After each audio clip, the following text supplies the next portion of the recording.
I've known way too many guys to continually go out and out and out and never improve, to continue to date the same looking girls, to continue dating the same quality and never evolving to another level, to another plateau, to get to that next level. And in today's video, I'm gonna show you guys the 7 reasons why this is the case and how to ultimately fix this once and for all. Yeah, bitch, I got some buzzers clawing at my fucking stomach.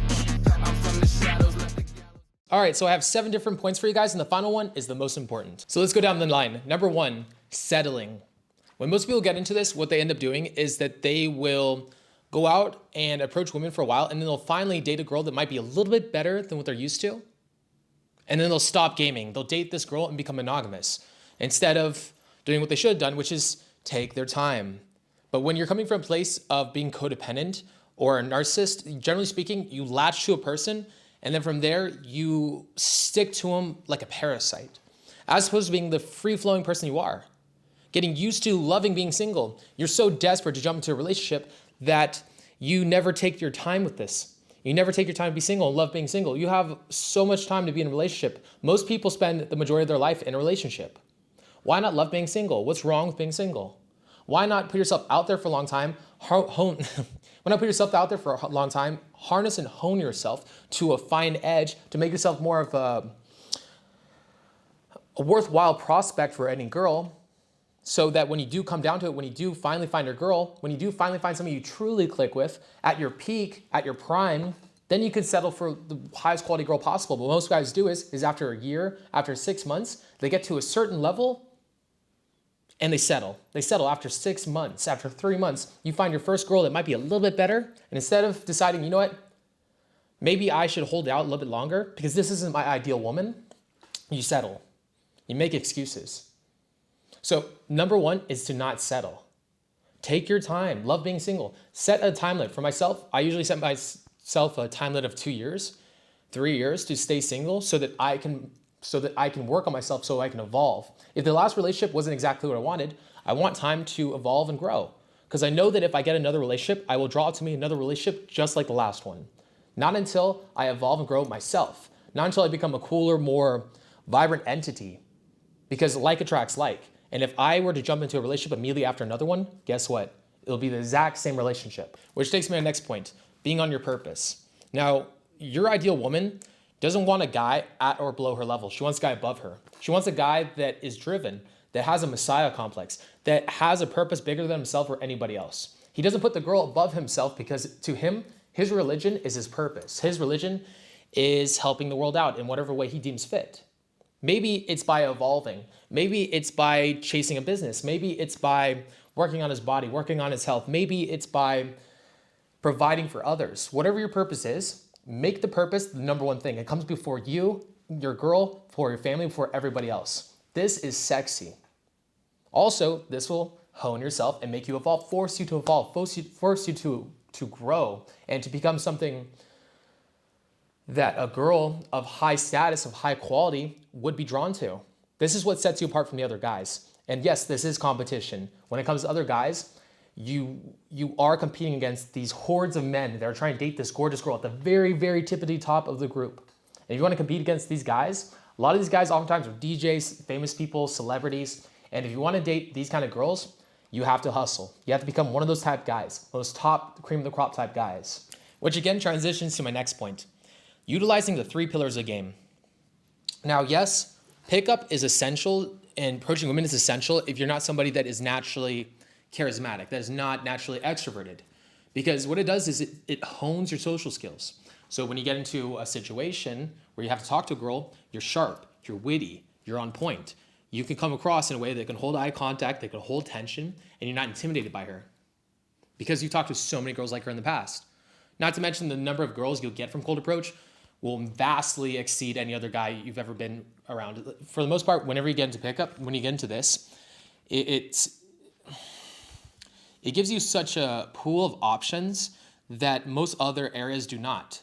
However, I will say this, if you're doing pickup by itself, you are debilitating yourself. You're cutting yourself off at the knees. When it comes down to solely doing pickup, there's so many different avenues you can take, which is what I call the 3 pillars. Pillar number 2 is social circle. When you pick a girl up from social circle, you have a better chance of getting a high quality girl because the girl has more time to get used to you. You're also a safer option than the random guy that approaches her in a club. Yes, you can be so fucking awesome in a club where when you approach her, which I've done this too many times to count, where you approach a girl and then because you're such a blaringly amazing option, she chooses you. But if you merge the game with the social circle, it will make it to where every time you get into a social circle, you instantaneously rise to the top, like the cream in a soda or the bubbles in a drink. And you will rise to the top of the group just for the simple fact that you're so socially intelligent because of the fact you game so much. Because you put yourself out there and approach strangers. Because you're like this, you're more witty. You care less about the outcome. You are more alive. You're more authentic. And so when you get into a social circle with a lot of other hot girls, which this is a big problem with me, a lot of the girls will end up chasing me down and trying to date me.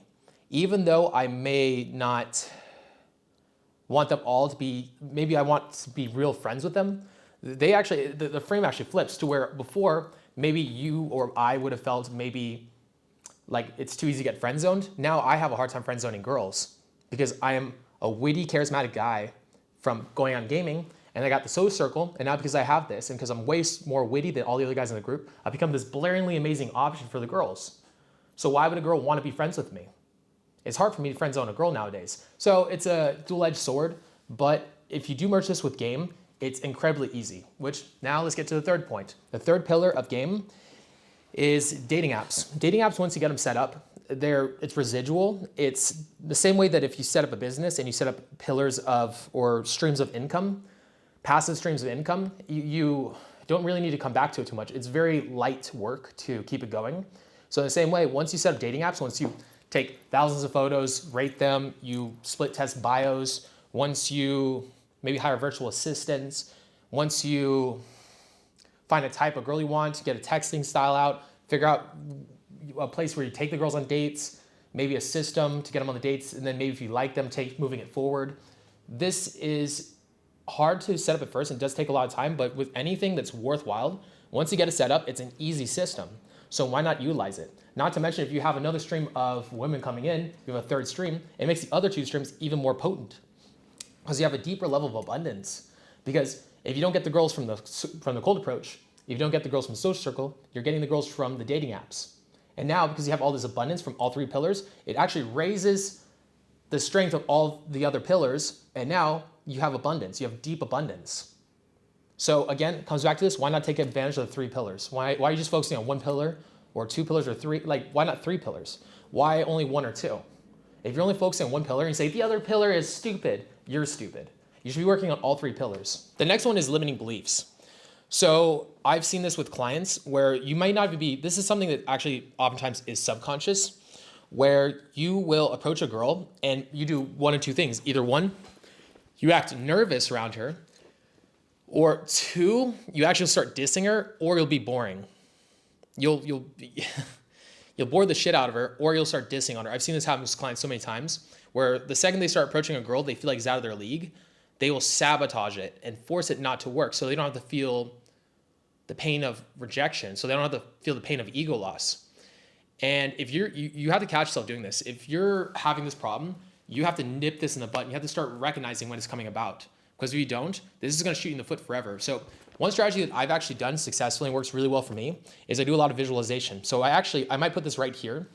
I actually make myself collages of girls that I want to date, and they're my ideal 9 out of 10, 10 out of 10s. And I imagine, visualize what it'd be like to date this person, how the relationship would be awesome, how this girl would be all into me, and how she'd be melting into my arms, and how I'd be her man, and she'd be the woman to me. So in this way, every time I see one of these collages, I think to myself and visualize, this is the kind of girl that I want to date.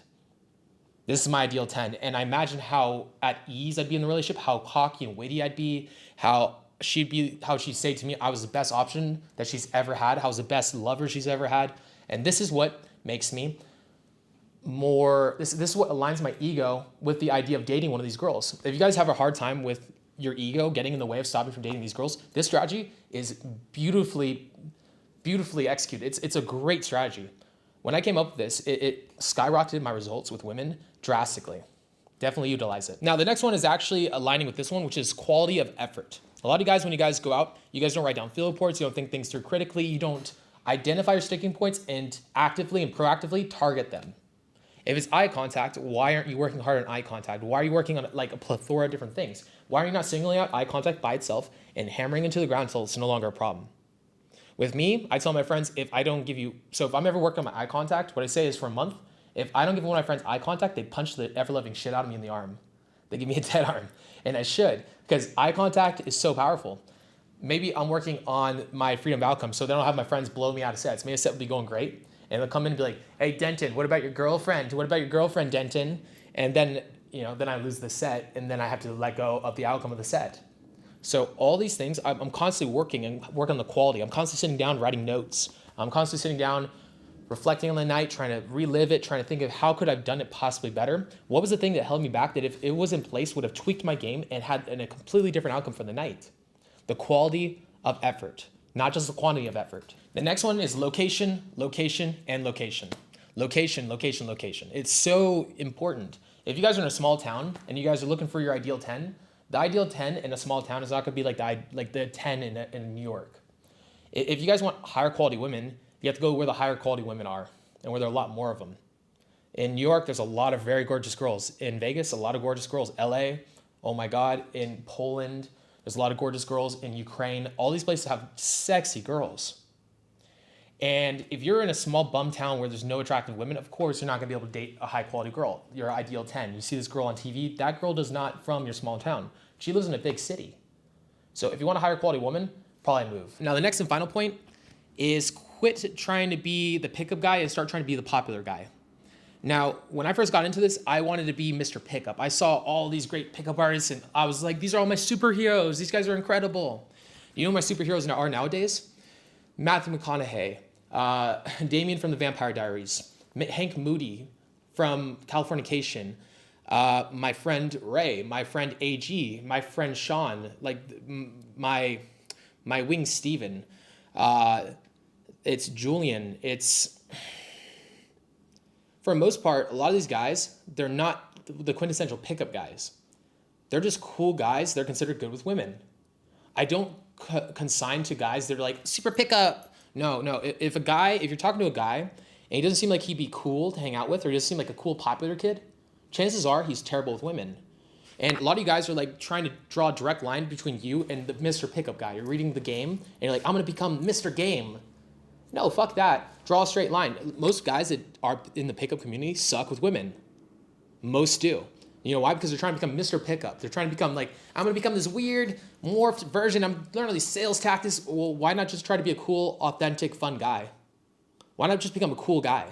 Why not become Mr. Popular? Why not become a popular guy? Why not become one of the popular kids from school? You guys are like trying to hold on to this fantasy of becoming this wounded warrior type child, this type of person that is on the inside suffering and somehow has these magic powers. Yeah, you can learn some really cool tricks in this stuff, but why are you guys drawing this convoluted line? So here's the result of women right here. The girl you want to date, here's where you are, and here's pickup.